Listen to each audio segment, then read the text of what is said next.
Hello students, स्वागत है आप सभी का आपके अपने चैनल गॉड क्लासेस पर। तो बच्चों, आज की जो वीडियो है बहुत स्पेशल वीडियो है जिसमें हम डिस्कस करने वाले हैं कि अब जो आपके आने वाले एग्जाम्स हैं उसमें आप 80 आउट ऑफ 80 कैसे ला सकते हैं। आपने अभी तक कुछ करा है नहीं करा है डजेंट मैटर, ठीक है। आप अभी भी, अगर आपको अपने ऊपर विश्वास है, आप ये मानते हो कि आप मेहनत अभी कर सकते हो, क्योंकि मेहनत तो करनी पड़ेगी, उसके बिना तो कुछ नहीं है, ठीक है। लेकिन उसके बाद का तरीका मैं आपको बताऊंगा कि कैसे आपको करना है, लेकिन मेहनत तो आपको ही करनी है, वो मुझे नहीं करनी। मैं आपको सिर्फ बता सकता हूं कि आपको किस तरीके से आगे प्रोसीड करना चाहिए, किस तरीके से चलना चाहिए, ताकि आप 80 आउट ऑफ 80 लेकर आ सकें। इवन अभी तक आपने कुछ भी ना पढ़ा हो तब भी बस आपके अंदर करने की लगन होनी चाहिए कि हाँ मैं कर सकता हूँ, कर सकती हूँ। तो आप डेफिनेटली अभी 80 आउट ऑफ 80 अभी भी ला सकते हो। अप्लाइड मैथमेटिक्स के जहाँ तक हम कंटेंट की बात करें ना, तो कंटेंट में कहूँ कि आप ये कह सकते हो कि कंटेंट ज़्यादा है, लेकिन आप ये नहीं कह सकते हो कि कंटेंट मुश्किल है, ठीक है। As compare to core maths अगर हम बात करें तो कोर मैथ्स में इस साल काफ़ी चीज़ें डिलीट कर दी गई हैं। बुक जो है काफ़ी पतली हो गई है उसकी। हमारी बुक अप्लाइड मैथ्स की थोड़ी मोटी बुक है, चाहे वो आप एम एल अग्रवाल ले लो, चाहे आप आर डी शर्मा ले लो, या कोई और बुक आप यूज़ कर रहे हो, हमारा क्वेश्चन बैंक ले लो। मतलब ये सभी मोटी मोटी बुक है। मोटी मोटी बुक देख के थोड़ा सा डर लगता होगा कि यार इतना सारा सिलेबस है, लेकिन ऐसा नहीं है। आप अगर आप कंपेयर करोगे लेवल, डिफ़िकल्टी लेवल, तो अप्लाइड मैथमेटिक्स कोर मैथ्स से कंपेरेटिवली आसान है, ठीक है। लेकिन आसान मैथ्स में तभी होता है जब आप चीज़ों को समझते हो, करते हो, ठीक है। तो क्या करना है, कैसे करना है, वो मैं आपको बताता हूँ। फिर उसके हिसाब से आप चलने की कोशिश जरूर करेंगे तो डेफिनेटली मैं गारंटी के साथ कह सकता हूँ कि आप 80 आउट ऑफ 80 टारगेट करेंगे तो वो भी ला सकते हैं। अगर वो नहीं लाए तो कम से कम 70 अबव तो ला ही सकते हो यार। अभी तक कुछ भी नहीं करा है तो भी इतने भी ला सकते हो, तो कोई दिक्कत नहीं है, ठीक है। 70 अबव यहाँ से लेके आओ। स्कूल के जो 20 मार्क्स है उसमें से कम से कम बुरे से बुरे 15 मार्क्स तो आपको मिल ही जाएंगे। तो 70 और प्लस 15 यानी 85 मार्क्स। तो 85 मार्क्स अगर आपने अभी तक कुछ भी नहीं करा तो भी बुरे नहीं है। और अगर थोड़ा सा डेडिकेटेड होके, थोड़ा अच्छे तरीके से फोकस्ड होके, जैसे मैं बता रहा हूँ वैसे अगर आपने मेहनत कर ली तो आप 80 आउट ऑफ 80 यानी 100 आउट ऑफ 100 भी टच कर सकते हैं। क्या रहेगा तरीका? देखिए, टोटल अगर हम बात करें ना स्टूडेंट्स की, तो 3 तरह के स्टूडेंट्स हमेशा से होते आए। हमारे टाइम में भी थे, हमसे पहले टाइम में भी थे, अभी भी हैं और आगे भी रहेंगे, चाहे कितने भी हम एडवांस हो जाएं, ठीक है। लेकिन 3 तरह के स्टूडेंट्स कभी नहीं बदलेंगे, ठीक है। कसम खा रखी है भैया, ये 3 तरह के स्टूडेंट तो रहेंगे रहेंगे। कौन कौन से स्टूडेंट रहेंगे? इसको हम 2 कैटेगरी में डिवाइड करते हैं। एक्चुअली 3 नहीं लेते हम, क्योंकि हम जो यहाँ पर काम कर रहे हैं वो 2 के हिसाब से करेंगे। वैसे अगर हम बात करें तो स्टूडेंट्स के हिसाब से 3 तरीके के स्टूडेंट है। जिन्होंने अभी तक कुछ भी नहीं करा है, येट टू स्टार्ट, उन्हें स्टार्ट अभी करना है, अभी नींद में है। डेट शीट आई थी जिस दिन, उस दिन शायद थोड़ी सी आँख खुली होगी, थोड़ी सी आँख खुली होगी, ठीक है। लेकिन फिर सोचा होगा यार अभी टाइम है, चलो और थोड़ा सा सो लेते हैं। ऐसे अभी हैं, ठीक है, डेफिनेटली हैं ऐसे। तो ऐसे भी हैं। और इसके अलावा जो बाकी की 2 कैटेगरी में है कि इन्होंने कुछ, एक तो है कि भाई जिन्होंने लगभग सब कुछ अपना सिलेबस कंप्लीट कर लिया है, कुछ अभी प्रोसेस में है, ठीक है। जो बाकी के अदर टाइप, मैं इनको अदर में ले लेता हूँ बस, कि जो अदर टाइप वो स्टूडेंट जिन्होंने या तो कुछ कुछ कर लिया है या फिर सब कुछ अपना कर लिया, निश्चिंत होके बैठे हैं, बस एग्जाम का इंतजार है कि कब एग्जाम और कब हम झंडे गाड़ के आए। तो पहले हम इनके बारे में बात करते हैं, बड़ा इंपॉर्टेंट सेक्शन है ये, ठीक है। पहले इनके बारे में बात करते हैं क्योंकि सबसे ज़्यादा परेशानी इस समय यही है। देखिए, अगर हम बात करें, आप अभी से आज की जो डेट है, अगर आप इस डेट से लेकर मोटा मोटा ये लगा लो कि जनवरी के अभी आपके पास 1 हफ्ता लगा लो। 1 हफ्ता जनवरी और उसका सॉरी दिसंबर का 1 हफ्ता अभी आपके पास है। जनवरी आपके पास है। फरवरी भी आपको 22 फरवरी से एग्ज़ाम स्टार्ट है। इंग्लिश का एग्ज़ाम पहला 22 का है। उससे पहले एक आध आपने कोई सब्जेक्ट अगर वैसा ले रखा होगा, ठीक है, जो माइनर सब्जेक्ट्स होते हैं उसमें से अगर कोई ले रखा होगा तो आपके एग्ज़ाम 15 से स्टार्ट है। हम 15 ही मान के चलते हैं। 15 दिन ये, 30 दिन ये, ठीक है, जनवरी के 31 दिन। तो कितने हो गए आपके पास? 30, 40, 45 और 7 दिन ये लगा लो। लगभग आपके पास मोटा मोटा 50 दिन का टाइम आपके पास है, ठीक है। उसके बाद फिर अगर आप इन 50 दिनों के अंदर अपना सिलेबस कंप्लीट कर ले, तो बस सिर्फ सिलेबस कंप्लीट कर ले, तो और कुछ नहीं चाहिए मुझे, सिर्फ अपना सिलेबस आप ढंग से कंप्लीट कर लो। उसके बाद का जो टाइम है ना आपके पास, अगर आपके पास ह्यूमैनिटीज़ है तो भी आपके पास 9 डेज़ का गैप है अप्लाइड मैथ्स के एग्जाम में। अगर आपके पास कॉमर्स है तो भैया 15 डेज़ का एग्जाम है। बाकी का काम हम बाद में कर लेंगे। अभी हम सिर्फ इन 50 दिनों की बात करते हैं कि इन 50 डेज में आपको कैसे अपनी पढ़ाई करनी है। ठीक है, सबसे पहले आपको चूज करने की जरूरत है इजी चैप्टर्स, क्योंकि अभी आपने कुछ नहीं करा है, तो पहले आप इजी चैप्टर्स चूज करो ताकि आपका एक कॉन्फिडेंस बिल्डअप हो सके। ठीक है, आपको लग सके कि हाँ भाई मैं मैथमेटिक्स कर सकता हूँ या मैं मैथमेटिक्स में कर सकती हूँ। तो पहले इजी चैप्टर्स आप चूज करो। कौन कौन से इजी चैप्टर्स हैं जो स्कोरिंग भी है, इजी भी है। ठीक है, सबसे पहले आपको करना चाहिए इसमें फाइनेंशियल मैथमेटिक्स। Financial mathematics. अब कुछ बच्चे कहेंगे सर इसमें कैलकुलेशन तो है, इजी कहाँ है? बस कैलकुलेशन ही तो है, कैलकुलेशन तो आप करते आ रहे हो, ठीक है, काफी छोटे टाइम से करते आ रहे हो। कैलकुलेशन भी क्या है? Multiplication, division. ठीक है, सिर्फ इतना है। बाकी इस चैप्टर में कुछ भी तो नहीं है। आपको गिने चुने 5-6 टॉपिक है। परपेचुटी है, उसके बाद फिर सिंकिंग फंड है, ईएमआई है, ईएमआई में flat rate method, reducing balance method, उसके बाद फिर रेट ऑफ रिटर्न है, उसमें इफेक्टिव नॉमिनल दोनों करने हैं। सीएजीआर है, सिलेबस में बेशक मेंशन नहीं है पर सीएजीआर करके जाना, क्वेश्चन आ सकता है। ठीक है, उसके अलावा फिर डेप्रिसिएशन है। तो ये आपके पास गिने चुने टॉपिक है और हर एक टॉपिक में से क्वेश्चन आने के पूरे पूरे चांसेस हैं। ऐसा नहीं है कि आप इस टॉपिक को स्किप कर दोगे तो उससे क्वेश्चन नहीं आएगा, पूरे पूरे चांसेस हैं हर एक टॉपिक से क्वेश्चन आए। एक केस स्टडी आ सकती है, एक क्वेश्चन 5 नंबर में आ सकता है, बाकी इसके छोटे छोटे क्वेश्चन बनते हैं। और ये आपका फाइनेंशियल मैथमेटिक्स 15 मार्क्स की वेटेज ये रखता है। आपको सबसे पहले इसको पक्का करना है। ठीक है, क्या करना है इसके लिए? इसके लिए आपको फार्मूलेज अच्छे से रिवाइज कर लेने हैं। सारा खेल यहां पर फार्मूलाज का है और कैलकुलेशन का है। कैलकुलेशन आप कैसे करोगे भाई? थोड़ी सी अपनी स्पीड बढ़ाने की कोशिश करो, प्रैक्टिस करो। प्रैक्टिस में हम क्या करते हैं कि हम कैलकुलेटर्स यूज करते हैं। आसान तरीका लगता है कि फटाफट जहां देखा कि भैया मल्टीप्लाई करना है, यार हम तो चलो कैलकुलेटर यूज कर लें, कोई नहीं, हमें टाइम अपना सेव करना होता है वीडियो में कई बार। लेकिन आपको एग्जाम में करना है, आपको एग्जाम में करना है, वहां कैलकुलेटर आपके पास नहीं होगा, वहां पर आपको मैनुअल करना है। तो अपना टाइम सेव करने का अभी अगर आप करते हो तो कोई फायदा नहीं है कि आप कैलकुलेटर से कर लो सर टाइम हमारा सेव हो जाएगा, हम प्रैक्टिस और कर लेंगे। क्या फायदा? एग्जाम में जाके अटक जाओगे, एग्जाम में जाके उसी कैलकुलेशन में आप फंस जाओगे। तो जब तक आपने प्रैक्टिस नहीं करी होगी कि कैसे कैसे हम क्वेश्चंस को थोड़ा सा इजी कर सकते हैं, कैसे हमें डेसिमल्स को यहाँ पर डेसिमल्स के साथ हम क्या करें कि हमारा थोड़ा सा आंसर जो है ना, थोड़ा सा हमारा टाइम बच जाए।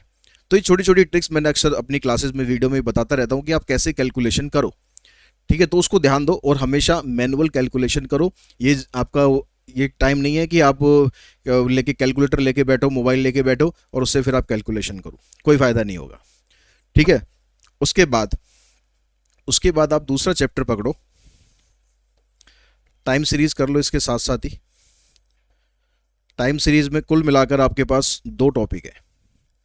ठीक है, एक मूविंग एवरेज मेथड और एक method of least square. 6 marks का ये टॉपिक है। और अगर आप बिलीव करो, अगर आप थोड़ा सा सीरियसली ढंग से बैठ जाओगे ना इसको करने में, तो इसमें आपको पूरा एक दिन नहीं लगने वाला। मुश्किल से अगर आप अच्छे से अच्छे क्वेश्चन की प्रैक्टिस करोगे ना, मुश्किल से 3 से 4 घंटे का टाइम इसमें लगेगा और ये टॉपिक आपका पूरा 6 मार्क्स आपका खत्म हो जाएगा, कवर हो जाएगा। ठीक है, अगर इसमें फाइनेंशियल मैथमेटिक्स की हम बात करें तो लगभग आपको इसमें 6 टॉपिक है। 6 टॉपिक आपको मुश्किल से इसमें 4 से 5 दिन, अगर आराम से भी करोगे ना, मुश्किल से 4 से 5 दिन में आपको ये ख़त्म कर लोगे। ठीक है, तो हम यहाँ पर ऐसा करते हैं, इन वाले स्टूडेंट्स की बात हम बाद में ही करेंगे। इस अभी हम, क्योंकि यहाँ पर हमें काफ़ी स्पेस चाहिएगा, तो इसके लिए मोटा मोटा आपको मैं 4 दिन का टाइम कह रहा हूँ कि 4 दिन के अंदर आप ये कंप्लीट कर लो।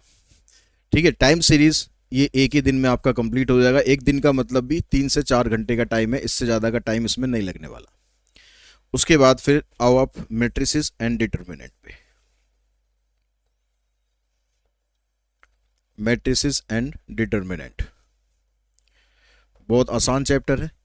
ठीक है, दोनों आप, ये 2 चैप्टर हैं, एक ही यूनिट है, तो ये आपकी 10 मार्क्स की यूनिट है।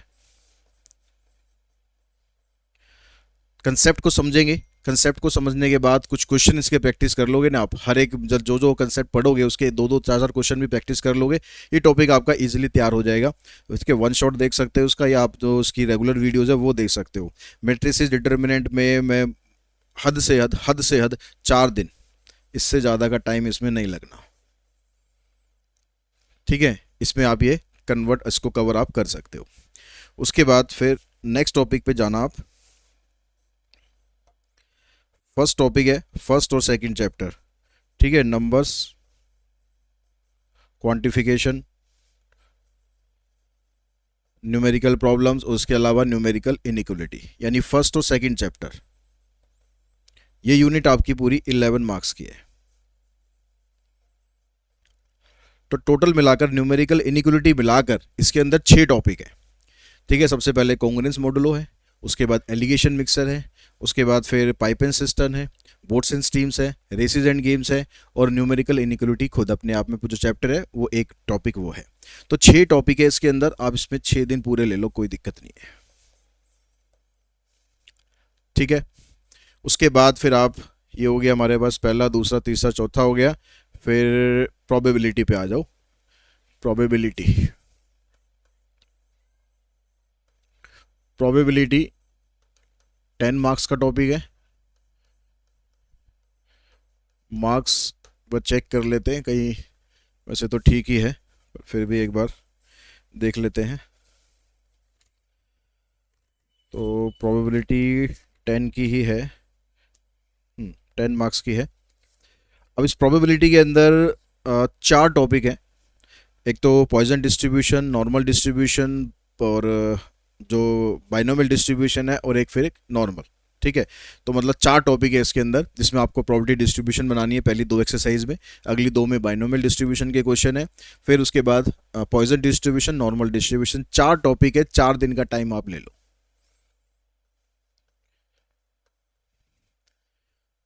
ठीक है, ये बिल्कुल मैं प्रैक्टिकल डेज की बात कर रहा हूँ। ठीक है, जो आप बिल्कुल थोड़ा इजी इजी भी चलोगे ना, तो भी आप एक आध दिन थोड़ा ऊपर नीचे हो जाएगा तो कोई दिक्कत नहीं है। उसके बाद प्रोबेबिलिटी के बाद आप जाना फिर सीधे एलपीपी पर। लास्ट चैप्टर है और 8 मार्क्स की इसकी वेटेज है। इसके अंदर 2 मेथड है, एक कॉर्नर पॉइंट मेथड है, एक ISO profit and cost method है। तो इन 2 मेथड के लिए क्वेश्चन इसके अंदर थोड़े से, अगर बुक के हिसाब से आप चलोगे, सारे क्वेश्चन भी करोगे ना, एग्जांपल्स भी करोगे, तो आपको इसमें 2 से 3 दिन मान लो आप, 3 दिन इसमें आपको लग जाएंगे। उसके बाद आ गया फिर हमारे पास इन्फ्रेंशियल स्टेट्स। इन्फ्रेंशियल स्टेट्स, इसकी थोड़ी थ्योरी है, थ्योरी आपको समझनी है, रट्टा मारोगे भूल जाओगे, थ्योरी समझनी है। समझने के लिए जो इसकी इन्फ्रेंशियल स्टेट्स की वीडियो ना, ज़्यादा लंबी लंबी वीडियोस नहीं, छोटी छोटी वीडियोस है, तो उसको सबको गो थ्रू करोगे तो आपकी थ्योरी सारी से अच्छे से कवर हो जाएगी।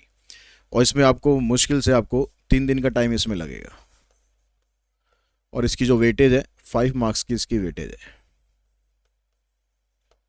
तो ये पूरा पोर्शन है नॉन कैलकुलस का, जो कि आपका कवर हो जाएगा कितने दिनों में, 4, 5, 5 और 4 9, 9 और 6 15, 15 और 4 19, 19 और 3 22, 22 और 3 25, 25 डेज। 25 डेज का मैं इसमें प्लस और कर देता हूँ 5 डेज, 30 डेज के अंदर आपका ये कंप्लीट हो जाएगा। ठीक है, 5 दिन मैंने और आपको दे दिए, बीच में एक आध दिन मन कर रहा हो कि नहीं पड़ेगा तो कोई दिक्कत नहीं है। 30 दिन के अंदर आप ये नॉन कैलकुलस अपना कंप्लीट कर सकते हो और बड़े आराम से कर सकते हो। इसमें मैंने ऑलरेडी डेज पहले ही ज़्यादा ले रखे हैं, उसके बाद भी +5 आपको और दे दिए। ठीक है, तो इन 30 दिनों के अंदर नॉन कैलकुलस यानी जो 65 मार्क्स है ये आपका आप कंप्लीट कर सकते हो। अब आपके पास लगभग 20 दिन बचे हैं। 20 दिन के अंदर आपको जो कैलकुलस का टॉपिक है वो आपको कंप्लीट करना है, अगर आप 80 टारगेट कर रहे हो तो। अब कैलकुलस में क्या क्या है, डिफरेंशिएशन है, एप्लीकेशन ऑफ डेरिवेटिव है, इंटीग्रल्स है, और डिफरेंशियल इक्वेशन है। टोटल मिलाकर इसकी जो वेटेज है 15 मार्क्स है। डिफरेंशिएशन आप 2 दिन के अंदर आप डिफरेंशिएशन कर लो। डिफरेंशिएशन के सारे बेसिक कंसेप्ट्स, रूल सब अच्छे से कर लो। डिफरेंशिएशन के डायरेक्ट क्वेश्चन आने के चांसेस कम है, लेकिन एओडी करने के लिए या इंटीग्रेशन करने के लिए आपको ये आना चाहिए। तो अच्छे से इसके बेसिक कंसेप्ट करो, खूब अच्छे से करो, इसलिए मैं 2 दिन कह रहा हूँ। एक नहीं तो एक दिन में भी हो जाएगा, करने वाले एक दिन में भी कर लेंगे। उसके बाद आ जाओ आप एओडी पर। एओडी में आपके पास tangent normal, rate of change, increasing decreasing, maximum minima, उसके बाद फिर मार्जिनल फंक्शंस। तो टोटल मिलाकर आप 5 टॉपिक है आपके पास।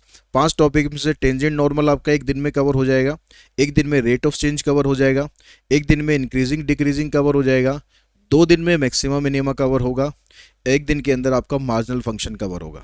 यानी टोटल मिलाकर 6 दिन का टाइम इसमें लग सकता है। आप यहाँ 7 ले लो, 7 दिन के अंदर आप ये एओडी कंप्लीट करो। उसके बाद आता है इंटीग्रेशन। इंटीग्रेशन थोड़ा वास्ट टॉपिक है, ठीक है, लेकिन इसके अंदर भी आपको एक तो सब्स्टिट्यूशन मेथड करना है। सब्स्टिट्यूशन मेथड में आप 2 दिन लगा लो, ठीक है। एक दिन में आप जो इसके छोटे छोटे ट्रिक्स होते हैं उनसे क्वेश्चन करो, एक दिन में प्रॉपर सब्स्टिट्यूशन की प्रैक्टिस करो। 2 दिन हो गए आपके पास। एक दिन में पार्शियल फ्रैक्शन होगा, एक दिन के अंदर बाय पार्ट्स होगा, एक दिन के अंदर डेफिनेट इंटीग्रल की प्रॉपर्टी होंगी, और 2 दिन में आपको एप्लीकेशन ऑफ इंटीग्रल करना है, जिसमें आपको मार्जिनल फंक्शन दिए होते हैं उससे आपको नॉर्मल फंक्शन बनाना होता है, और उसके अलावा revenue producer surplus, consumer surplus के क्वेश्चन। टोटल मिलाकर 7 दिन इसमें आपको लग सकते हैं। 7 का भी मैं यहाँ पर 8 ले रहा हूँ, ठीक है। Differential equation. डिफरेंशियल इक्वेशन में आपके पास एक तो सॉल्यूशन करना आपको डिफरेंशियल इक्वेशन का वेरिएबल सेपरेबल से। एक दिन में एक टॉपिक है जिसमें ऑर्डर एंड डिग्री बताना है, उसमें तो कुछ नहीं है, मतलब आधे घंटे का भी टॉपिक नहीं है, ठीक है। तो आपको वेरिएबल सेपरेबल करना है। इसके अलावा होमोजेनियस इक्वेशन, और जो इसमें पर्टिकुलर सॉल्यूशन वाला जो टाइप है, ठीक है, डिफरेंशियल इक्वेशन कौन सी एक टाइप रहेगी जिस जो हमारे सिलेबस में नहीं है, लीनियर डिफरेंशियल इक्वेशन हमारे सिलेबस में नहीं है, लेकिन सैम्पल पेपर में उसका क्वेश्चन दिया हुआ है और मैंने आपको यूट्यूब पे करवाया भी हुआ है, तो इसलिए आप उसको कर लेना, छोड़ना मत, ठीक है। तो होमोजीनियस नहीं है, variable separable, linear differential equation, और उसके अलावा ग्रोथ एंड डीके मॉडल, और स्टार्टिंग की जो 2 एक्सरसाइजेज हैं बहुत छोटी छोटी एक्सरसाइजेज हैं। तो कुल मिला के 3 से 4 दिन का टाइम आप इसमें लगा सकते हो, ठीक है। 4 दिन चलो मान लेते हैं, तो कितना हो गया देखो, 7 और 2 9, 9 और 8 17 और 4 21, तो 21 डेज, 30 डेज ये, यानी टोटल मिलाकर 51 डेज। यहाँ पर ध्यान रखना ऑलरेडी मैं 5 दिन पहले ऐड करके चल रहा हूँ, तो मोटा मोटा अगर आप इस सिलेबस को 50 डेज के अंदर कंप्लीट करना चाहो, ये सबसे बड़ी इंपॉर्टेंट चीज़ है, करना चाहो। अगर करना चाहोगे तो 50 डेज के अंदर आप ये सिलेबस कंप्लीट कर सकते हो। जिस चैप्टर का आपको थोड़ा सा भी ज्ञान है, थोड़ा सा उसके बारे में नॉलेज है, उसके 1 शॉट देखो, उससे काम चलाओ, उससे प्रैक्टिस करो। जिस चैप्टर के बारे में थोड़ा सा आपको डीप जाना है, थोड़ा सा नॉलेज कम है, उसके लिए जो रेगुलर वीडियोस हैं वो देखो, स्पेशली जो बेसिक कंसेप्ट्स वाले वीडियो हैं वो ज़रूर देखो। क्वेश्चंस वाले हो सकता है कि आप स्किप कर करके देखो, क्वेश्चन आप खुद भी ट्राई करो, ठीक है। लेकिन अगर आप थोड़ा सा भी सिंसियरली अगर काम करोगे ना, एक अपना पर्टिकुलर टाइम टेबल बनाकर बैठोगे, और ये दिन की बात, जैसे यहाँ 4 दिन है, 4 दिन का मतलब ये नहीं कि पूरा दिन पढ़ना है आपको, दिन में मैक्सिमम 2 घंटे आपको चाहिए, मैक्सिमम 2 घंटे, ठीक है। 2 घंटे 2.5 घंटे, इससे ज़्यादा का टाइम डिमांड नहीं करेगा। तो आप दिन के अंदर अब मैक्सिमम 2 से 2.5 घंटे तो दे सकते हो, इवन 3 घंटे भी दे सकते हो देना चाहो तो, ठीक है। मैथमेटिक्स को, अगर मैथमेटिक्स आपका थोड़ा सा वीक चल रहा है, बाकी सब्जेक्ट अच्छे चल रहे हैं, तो मैथमेटिक्स को थोड़ा सा आप 2 से 3 घंटे का टाइम दो। स्कूल जाने का मेरे ख्याल कुछ आप लोगों का है नहीं, बस प्रैक्टिकल्स की तैयारी कर रहे होंगे, प्रैक्टिकल्स के लिए जाना होगा स्कूल में, बाकी तो ऑलमोस्ट सभी अपने घर पे तैयारी कर रहे हैं। तो जो भी आपका टाइम अब है, जो स्कूल में पहले टाइम आपका वेस्ट हो रहा था, वेस्ट ही कहूँगा कि लास्ट के दिनों में पढ़ाई तो होती नहीं है, ठीक है, लेकिन अब जो आपका टाइम वेस्ट हो रहा था स्कूल में, वो आपका टाइम आप सेव हो गया है। अब उस टाइम को आप यूटिलाइज कर सकते हो, ढंग से यूटिलाइज कर सकते हो। तो ये 50 डेज के अंदर आपका सिलेबस, जैसे मैंने यहाँ पर बताया है, अगर आप करोगे, ईमानदारी से करोगे, एक टाइम टेबल बना के करोगे, एक फिक्स उसमें अपनी कंसिस्टेंसी के साथ करोगे, तो डेफिनेट मैं गारंटी दे रहा हूँ कि 50 डेज में आपको सिलेबस बस कंप्लीट करना। मैं रिवीजन कुछ कह ही नहीं रहा अभी, आपको सिर्फ ये सिलेबस कंप्लीट करना है। अब कंप्लीट करने के बाद जब आपके पास अब बाकी के जो दिन बचेंगे, जब आप इंग्लिश का एग्जाम देकर आएंगे, उसके बाद जो दिन आपके पास बचेंगे उसमें बड़े आराम से रिवीजन करेंगे। वो मैं आपको तब बताऊंगा कि कैसे आप रिवीजन करें ताकि आप अच्छे से अच्छा यहाँ पर स्कोर कर सकें। तो आप ये खुद से कर सकते हैं, वेल एंड गुड, बहुत बढ़िया, ठीक है। लेकिन अगर आप चाहते हैं कि भाई आपको कोई एक मतलब एक डंडा चाहिए, ठीक है, एक मतलब रेगुलरिटी चाहिए, उसके लिए कोई चाहिए, तो उसके लिए अभी हम जनवरी के फर्स्ट वीक में एक क्रैश कोर्स स्टार्ट करेंगे नॉन कैलकुलस का और कैलकुलस का अलग अलग, क्योंकि कुछ बच्चे ऐसे होते हैं जो नॉन कैलकुलस की तैयारी कर चुके होते हैं, उन्हें सिर्फ कैलकुलस में थोड़ा सा गाइडेंस चाहिए होती है, तो उनके लिए अलग बैच स्टार्ट करेंगे। और जो सिर्फ नॉन कैलकुलस को टारगेट कर रहे हैं उनके लिए अलग बैच स्टार्ट करेंगे। आप दोनों में चाहते हैं दोनों में इनरोल कर सकते हैं, आप एक में चाहते हैं एक में इनरोल कर सकते हैं। तो जनवरी के फर्स्ट वीक में मैं उसको स्टार्ट करने वाला हूँ, तो उसकी अनाउंसमेंट हम जल्दी से कर देंगे। ठीक है, वो लेकिन ऑप्शनल है। वो तब है जब आप खुद से तैयारी नहीं कर सकते, आपको अपने ऊपर डाउट है कि यार मैं ये सारा रूटीन जो है ना फॉलो नहीं कर पाऊंगा या फॉलो नहीं कर पाऊंगी, उसके लिए है वो। अगर आप खुद से कर सकते हैं वेल एंड गुड, सारा कंटेंट आपको यूट्यूब पे अवेलेबल है, कुछ भी ऐसा नहीं है कि जो मैंने छोड़ रखा हो। ठीक है, अगर कुछ छोड़ रखा हो तो मुझे याद दिला देना, वो भी मैं आपको करा दूंगा। वैसे तो ऐसा कुछ है नहीं जो मैंने स्किप कर दिया हो। ठीक है, फिर भी आपको लगता है कि कुछ और रिक्वायरमेंट है तो आप मुझे बता देना। और अगर आप हमारा कोर्स ज्वाइन करना चाहते हैं तो वो कोर्स आप ज्वाइन कर सकते हैं। जिस पिछले साल भी हमने ऐसे एक नॉन कैलकुलस और एक कैलकुलस का बैच स्टार्ट किया था, और बहुत अच्छा बच्चों ने उसके अंदर रिस्पॉन्स दिखाया था और बहुत अच्छे अच्छे मार्क्स लेकर आए थे। क्योंकि उनका टारगेट एक सेट था, मुझे पर्टिकुलर इतना करना है, मुझे पर्टिकुलर इतना करना है। तो उसके हिसाब से अभी जो क्रैश कोर्स चल रहा है वो फुल क्रैश कोर्स है। ठीक है, उसके अंदर कैलकुलस नॉन कैलकुलस सारा कुछ इंक्लूड है। लेकिन अगर आप इंक्लूड पूरा भी करना चाहते हैं तो दो बैच अलग अलग हो जाएंगे, उन दोनों को आप ज्वाइन कर लेंगे। अगर आप अलग अलग करना चाहते हैं नॉन कैलकुलस या कैलकुलस, तो उसके हिसाब से आप ज्वाइन कर सकते हैं। तो ये पूरा रोड प्लान है उन बच्चों के लिए जिन्होंने अभी तक कुछ भी नहीं करा है भाई, कुछ भी नहीं करा है। अब जाग जाओ, अब जाग जाओ, अब जागने का टाइम हो गया। अब इससे ज़्यादा डिले करोगे तो वही फिर कोई चांस नहीं है। ठीक है, फिर तो आपको 33 मार्क्स लाने का तरीका तो मैं आपको बता दूंगा। आप 3 दिन पहले भी करोगे ना तो भी 33 की मैं आपको गारंटी देता हूँ कि 3 दिन पहले भी तैयारी करोगे 33 तो आपके आ जाएंगे। और 33 भी नहीं चाहिए, 80 में से 27 चाहिए।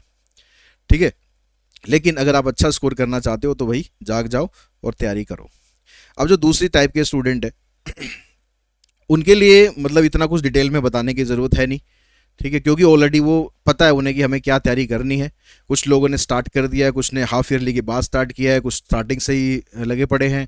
ठीक है, तो उनके लिए बस इतना ही सजेशन है कि आप जो भी चैप्टर आप करना चाह रहे हो, जो ये दिन है आपके पास, इनमें आप रिवीजन करो अच्छे से। और जिस चैप्टर का आपको अच्छे से मतलब पता है, काफ़ी कुछ पता है, उसके सिर्फ आप वन शॉट्स देखो। वन शॉट सारे अवेलेबल हैं लास्ट ईयर के, अभी मैंने इस साल नए नहीं बनाए हैं। और क्योंकि मैं और चीज़ों की प्लानिंग कर रहा हूँ आपके लिए, कुछ और प्रीवियस ईयर पेपर हैं या फिर आपके सैम्पल पेपर्स हैं, इस तरह के वीडियोस हम आगे लाएंगे। जो लास्ट ईयर का सिलेबस इस साल का सिलेबस सेम है, तो सारा का सारा कंटेंट उसके अंदर अवेलेबल है। फिर भी अगर आपको लगता है किसी टॉपिक के लिए और आपको नए वन शॉट की ज़रूरत है तो आप मुझे बता देना कमेंट बॉक्स में, तो उसका वन शॉट हम प्रिपेयर कर लेंगे। तो सारे वन शॉट अवेलेबल हैं, आप उसमें जाके देख सकते हो, समझ सकते हो।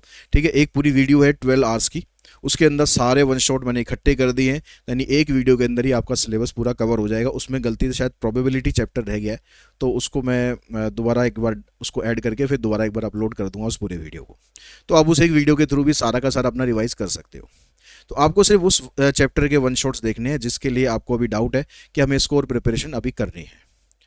उसके बाद आपको अब क्या फोकस करना है कि जैसे आप पर्टिकुलर टॉपिक कर रहे हो तो उस पर्टिकुलर टॉपिक के जितने ज़्यादा से ज़्यादा क्वेश्चन प्रैक्टिस कर सकते हो उतने ज़्यादा से ज़्यादा क्वेश्चन प्रैक्टिस करो। अब बहुत से बच्चे अभी कहते हैं सर इंपॉर्टेंट बता दो इसमें। अभी टाइम नहीं है भाई इंपॉर्टेंट का, अभी टाइम है तुम्हारे पास सब कुछ करने का, सब कुछ करो। मैथमेटिक्स एक ऐसा सब्जेक्ट है जिसमें आप जितना ज़्यादा प्रैक्टिस करोगे, जितना ज़्यादा इसमें डीप में घुसोगे ना, उतना ज़्यादा आपको समझ में आएंगी चीज़ें, उतना ज़्यादा आप उसमें कंफर्टेबल रहोगे। तो जितना भी ज़्यादा प्रैक्टिस कर सकते हो उतना ज़्यादा प्रैक्टिस करो, बहुत टाइम है अभी हमारे पास। ठीक है, अभी इंपॉर्टेंट के चक्करों में मत पड़ोगे, अब इंपॉर्टेंट प्रैक्टिस कर लो। कई बार ऐसा होता है जो आसान होता है ना वही आपको फंसा देता है क्वेश्चन, तो उनको प्रैक्टिस करो। सैम्पल पेपर्स आपने सारा कुछ एक बार रिवाइज कर लिया, पूरा सब्जेक्ट आपने रिवाइज कर लिया, पूरा का पूरा कंटेंट रिवाइज कर लिया है, तो फिर सैम्पल पेपर लगाओ। ठीक है, सैम्पल पेपर लगाओ दबा के, जो आपके पास प्री बोर्ड के सैम्पल पेपर होंगे वो लगाओ, आपके पास सैम्पल पेपर बुक है वो लगाओ, अगर आपके पास अपने दोस्तों के सैम्पल पेपर हैं वो लगाओ। मतलब जितना ज़्यादा आपके पास प्रैक्टिस मटेरियल अवेलेबल हो सकता है उतना ज़्यादा प्रैक्टिस करो, सैम्पल पेपर्स की प्रैक्टिस करो। और सैम्पल पेपर हमेशा टाइम के हिसाब से प्रैक्टिस करो। उसके लिए मैंने एक सेपरेट वीडियो बनाई थी कि सैम्पल पेपर कैसे प्रैक्टिस करें, उसको ज़रूर आप देखो, उससे आपको पता लगेगा कि सैम्पल पेपर एक्चुअल में प्रैक्टिस करने कैसे चाहिए। ठीक है, उसका लिंक मैं ऊपर आई बटन में दे रहा हूँ कि सैम्पल पेपर प्रैक्टिस कैसे करें, उसको जाके एक बार देख लो, समझ लो, ताकि आप सैम्पल पेपर का सही तरीके से यूज़ करना सीख सको।